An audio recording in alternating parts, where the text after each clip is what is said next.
Hello বন্ধুরা, কেমন আছো তোমরা সবাই? আশা করি সবাই খুব ভালো আছো। আমার আরও একটি নতুন ব্লগে তোমাদের সবাইকে স্বাগত। তো এই যে সজনে ফুল নিয়ে এসেছি বাজার থেকে।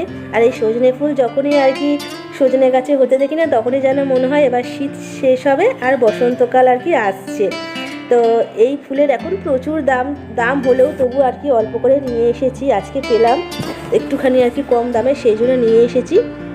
তো সেই সজনে ফুলটাই আলু দিয়ে আর কি ভাজা করব। তো বেছে নিয়ে ধুয়ে নিয়েছি। আর দেখো আলুগুলো ডুমো ডুমো করে কেটে শুকনো লঙ্কা ফোড়ন দিয়ে ভাজতে দিয়েছি। আর একটু পেঁয়াজও দেবো। এই যে পেঁয়াজটা দেখো একটু ভাজা ভাজা করে নেবো আর কি আলুর সাথেই। আলুটা ফার্স্টে দিয়েছি কারণ আলুটা তো এখন নতুন আলু, তো সেই জন্য একটু ভালো করে আর কি ছাকা তেলের মধ্যে বলতে পারো আগে দিয়ে আর কি ভালো করে ভাজা ভাজা করে আর কি তারপরে এই যে পেঁয়াজটা দিয়ে একটু ভালো করে এই যে ভাজা ভাজা করে নিচ্ছি।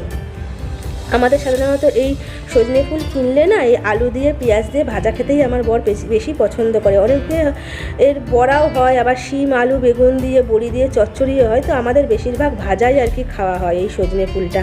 আর দেখো কত ছোট্ট ছোট্ট আর কি ডাঁটাও তো আর কি হয়েছে। আমাদের এখানে এগুলোকে খাড়ি বলে। হ্যাঁ, তো খাড়ি বলে কেউ শুঁটি বলে, সজনে শুঁটি এরকমও বলে। তো আমার বাবার বাড়ির ওদিকে আর কি সবাই ডাঁটা বলে। তো ছোট্ট ছোট্ট দেখো ডাঁটাও ধরেছে আর কি এইগুলো। এই যে দেখো ছোট ছোট ডাঁটা ধরেছে। তো এই সময় এই ফুল খাওয়া খুব উপকার বসন্তকালে আর কি। অনেক রকমের আর কি শরীর খারাপ হয়, রোগ হয়। তো সেইগুলো থেকে আর কি রক্ষা পাওয়ার জন্যই এই মনে করো এই সজনে ফুল আর কি খাওয়া। তারপর এই যে একদম পাতলা পাতলা যখন নতুন ডাঁটাগুলো আর কি হবে সেইগুলো খাওয়া। তো এই সজনে ফুল আর ডাঁটার প্রচুর উপকারিতা আছে।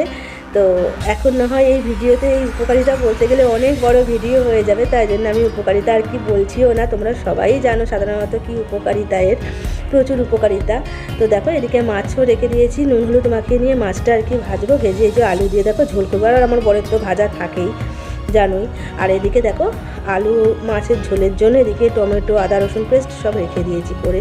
আর এই দেখো আমার কথা বলতে বলতে এদিকে আলু পেঁয়াজ এগুলো আর কি ভাজা হয়ে গেছে। এবার আর কি সজনে ফুলটা দিয়ে একটু ভাজা ভাজা করে নিয়ে নামিয়ে নেবো। তো বড়া খেতেও খুব ভালো লাগে, যদিও আমি কোনোদিনও বড়া খাইনি এই সজনে ফুলের। তো একদিন অবশ্যই বানাবো, বানালে তোমাদের সঙ্গে নিশ্চয়ই শেয়ার করব। তো এই যে দেখো একটু মিশিয়ে নিচ্ছি। তো খুব বেশি ভাজা ভাজা করবো না, আলু পেঁয়াজটা তো ভাজা ভাজা হয়েই গেছে। আর বেশি ভাজা ভাজা করে দিলেও আর কি এর উপকারিতা চলে যাবে, সেই জন্য খুব বেশি ভাজা ভাজা করবো না। একটু দেখো লঙ্কা গুঁড়ি দিয়ে দিলাম যেন একটু ঝাল ঝাল হয়। যদিও শুকনো লঙ্কা ফোড়ন দিয়ে দিতাম, একটু লঙ্কা গুঁড়ি দিলাম, একটু নুনও দিয়ে দিলাম। আলুতে নুন দিয়ে ভেজেছি, কিন্তু ফুলটা যেহেতু দিলাম সেই জন্য একটুখানি আর একটু নুন দিয়ে দিলাম আর কি। তো নুন আর লঙ্কা গুঁড়ি দিয়ে একটু দেখো ভালো করে আর কি নেড়ে চেড়ে ভেজে নেবো। তো এই যে দেখো আমার ভাজা ভাজাও হয়ে গেছে, ঠিক এইরকম হয়েছে দেখতে। তো খেতে খুব ভালো লাগে, জানো তো, খুব ভালো লাগে খেতে। তো তোমরা তো সবাই জানো যে এর উপকারিতা কী। তো আর নতুন করে বলার কিছু নেই। তো প্রচুর উপকারিতা, আর আমরা খেতেও প্রচণ্ড ভালোবাসি। মানে এই সজনে ফুল এই সময় আমার বাড়িতে প্রত্যেক দিনই বলতে পারো আসবে। আর যখন ডাঁটাগুলো হয়ে যাবে ডাঁটাও প্রত্যেক দিন আসবে। আমাদের এখানের লোকেরা প্রচুর পরিমাণে খায়।